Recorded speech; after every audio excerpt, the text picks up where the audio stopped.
আসসালামু আলাইকুম সবাইকে। আশা করছি সবাই ভালো আছেন। নতুন আরেকটি ভিডিও নিয়ে চলে এলাম পিঙ্কিশ রান্নাঘরে। আজকে আমি আপনাদের সাথে শেয়ার করব অসংখ্য ছিদ্রযুক্ত দুধ চিতই পিঠা, যা আপনারা খুব সহজেই 5 মিনিটেই তৈরি করে নিতে পারবেন। তাহলে চলুন ঝটপট দেখে নেই আজকের এই দুধ চিতই পিঠা তৈরি করতে কি কি উপকরণ লাগবে। দুধ চিতইটি তৈরি করতে প্রথমে লাগবে হচ্ছে সুজি। আমরা এখানে চালের গুঁড়ার পরিবর্তে সুজিটা ব্যবহার করব এবং দিয়ে দিচ্ছি 1/4 কাপ পরিমাণ ময়দা। এখানে ময়দাটাই ব্যবহার করতে হবে। দিয়ে দিচ্ছি 1/4 কাপ চিনি। বেকিং সোডা ব্যবহার করছি 1/2 চা চামচ এবং দিয়ে দিচ্ছি স্বাদমতো লবণ। এখন এই সবগুলো শুকনো উপকরণকে ভালো করে মিশিয়ে নিব। এই শুকনো উপকরণগুলোকে ভালো করে মিশিয়ে নিয়ে এখন এখানে 2 কাপ পরিমাণ পানি ব্যবহার করব। শুকনো উপকরণগুলোর সাথে পানিটাকে ভালো করে মিশিয়ে নিতে হবে, যাতে করে কোনো প্রকার দলা বেঁধে না থাকে। এখানে একটু সময় নিয়ে এই শুকনো উপকরণগুলোকে মিশিয়ে নিতে হবে। আমি টোটাল 3 থেকে 4 মিনিট সময় নিয়ে এই উপকরণগুলোকে ভালো করে পানির সাথে মিশিয়ে নিচ্ছি। 3 থেকে 4 মিনিট শুকনো উপকরণগুলোকে ভালো করে মিশিয়ে নিয়ে আমি ঢেকে রেখেছি 10 মিনিটের জন্য। 10 মিনিট পর দেখতেই পাচ্ছেন সুজিটা ফুলে একদম ঘন হয়ে গেছে। এখন আমি আরও ভালো করে মিশিয়ে নিব। মিশিয়ে নিয়ে এখন একটা ব্লেন্ডারের সাহায্যে এটাকে ব্লেন্ড করে নিব। এতে করে এর মাঝে কিছু বাবলস তৈরি হবে এবং পিঠাটাও অসংখ্য ছিদ্রযুক্ত হবে। আপনারা চাইলে এটা হ্যান্ড উইক্সের সাহায্যে করতে পারেন অথবা চাইলে ব্লেন্ডারে নিয়েও করতে পারেন।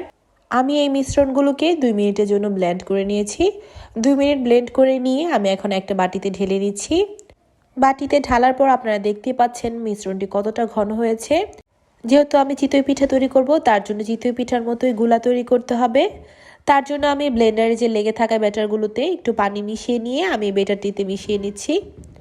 আর পানি মেশানোর সময় অল্প অল্প করে পানি মিশিয়ে নিয়ে বুঝে এই ব্যাটারটি তৈরি করতে হবে।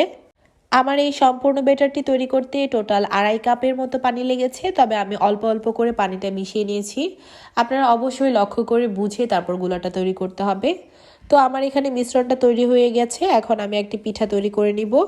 এই পিঠাগুলো হতেও কিন্তু খুব বেশি সময় লাগে না। পিঠাগুলো দেওয়ার 2 থেকে 3 মিনিটের মধ্যেই পিঠাটা হয়ে যাবে।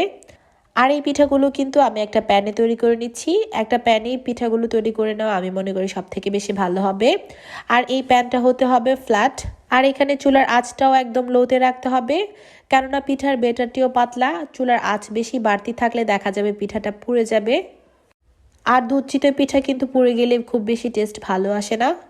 তো আপনারা দেখতেই পাচ্ছেন আমার পিঠাটা হয়ে গেছে। আমার পিঠাটা হতে কিন্তু 2 থেকে 2.5 মিনিট, সর্বোচ্চ 3 মিনিট সময় লেগেছে। এই একইভাবে আমি অনেকগুলো পিঠা তৈরি করে নিয়েছি। আর এই পিঠাগুলো তৈরি করতে কিন্তু খুব বেশি সময় লাগে না। তো দেখতে পাচ্ছেন আমার পিঠার লুকটা ঠিক এরকম হয়েছে। দেখতেই পাচ্ছেন পিঠাটা কত ছিদ্রযুক্ত হয়েছে। আপনারা চাইলে কিন্তু এই পিঠাগুলো এভাবেও খেতে পারবেন। এখন আমি পিঠার জন্য দুধটা তৈরি করে নিব। আমি আজকেও এখানে খেজুরি গুড়টা ব্যবহার করব না। খেজুরি গুড়ের পরিবর্তে আমি এখানে ক্যারামেল তৈরি করে নিয়ে পিঠাটা তৈরি করব। ক্যারামেলটা তৈরি হওয়ার পরে আমি এখানে দুধ মিশিয়ে নিব। আর ক্যারামেলটা কিন্তু বেশি পুড়া যাবে না, এরকম একটা কালার থাকা অবস্থায় এখানে দুধ মিশিয়ে নিতে হবে। প্রথমেই কিন্তু খুব বেশি পরিমাণে দুধ দেওয়া যাবে না, দেখা যাবে বলক উঠে দুধটা পুড়ে যাওয়ার সম্ভাবনা থাকে।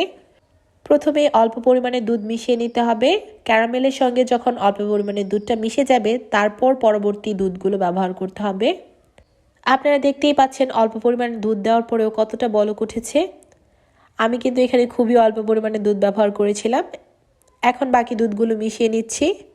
এখন কিছু পরিমাণে গরম মশলা দিয়ে দিচ্ছি। আমি এখানে তেজপাতা, এলাচ এবং লংটা ব্যবহার করছি। কিছুক্ষণ জাল করার পর আমি এই এলাচ, তেজপাতা এগুলো ফেলে দিব।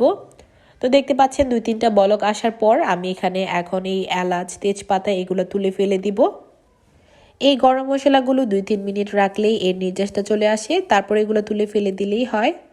এই দুধগুলোকে আমি প্রায় 5 থেকে 6 মিনিটের জন্য জাল করে নিয়েছি। জাল করে নিয়ে আমি এখানে চুলার আঁচটা বন্ধ করে দিয়েছি। চুলার আঁচটা বন্ধ করে দিয়ে আমি এই পিঠাগুলো দিচ্ছি, কেননা পিঠাগুলো অনেক পাতলা আর পিঠাগুলো আমি এখনই তৈরি করেছি। সাথে সাথে ব্যবহার করার জন্য পিঠাগুলো অনেক নরম রয়েছে, এর জন্য এখানে চুলার আঁচটা বন্ধ করে দিতে হবে। তা না হলে দেখা যাবে পিঠাগুলো গলে একদম দুধের সাথে মিলে যাবে।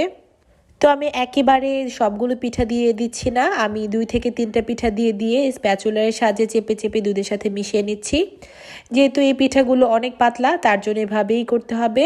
তো একইভাবে আমি সবগুলো পিঠা দিয়ে এভাবে চেপে চেপে দুধের সাথে পিঠাগুলো মিলিয়ে নিচ্ছি। তো পিঠাগুলো কিন্তু এখন হওয়ার 5 মিনিট পরে আপনারা চাইলে খেতে পারবেন। পিঠাগুলো 5 মিনিট পরেই অনেক সফট হয়ে যাবে। আপনারা চাইলে এই গরম গরম পিঠাগুলো পরিবেশনও করতে পারবেন। তবে মিষ্টি জাতীয় পিঠা একটু ঠান্ডাই সব থেকে বেশি স্বাদ লাগে। তবে পছন্দটা হচ্ছে আপনার, আপনি কিভাবে পরিবেশনা করবেন। আমি তো 5 মিনিট পরেই পিঠাগুলো সবার মাঝে পরিবেশনা করেছি। একটা পিঠা ভেঙে আমি আপনাদের সাথে শেয়ার করব আমার পিঠাগুলো কীরকম হয়েছে। মজাদার এই পিঠাগুলো একবার হলেও বাসায় ট্রাই করবেন। আশা করি এই পিঠাগুলো আপনাদের মুখে লেগে থাকবে, আর এই পিঠাগুলো মুখে দেওয়ার সাথে সাথেই মিলিয়ে যাচ্ছে। আশা করছি আমার আজকের এই পিঠার রেসিপিটা আপনাদের কাছে ভালো লেগেছে। যদি ভালো লেগে থাকে তাহলে প্লিজ আমার চ্যানেলটা সাবস্ক্রাইব করবেন। আর যারা সাবস্ক্রাইব করেছেন তাদেরকে অসংখ্য ধন্যবাদ। আর যারা এই ভিডিওটি ফেসবুক থেকে দেখছেন তাদেরকে বলবো অবশ্যই প্রিয়জনের সাথে এই ভিডিওটি শেয়ার করুন। দেখা হবে নেক্সট কোনো ভিডিওতে। সে পর্যন্ত সবাই ভালো থাকবেন, সুস্থ থাকবেন। আল্লাহ হাফেজ।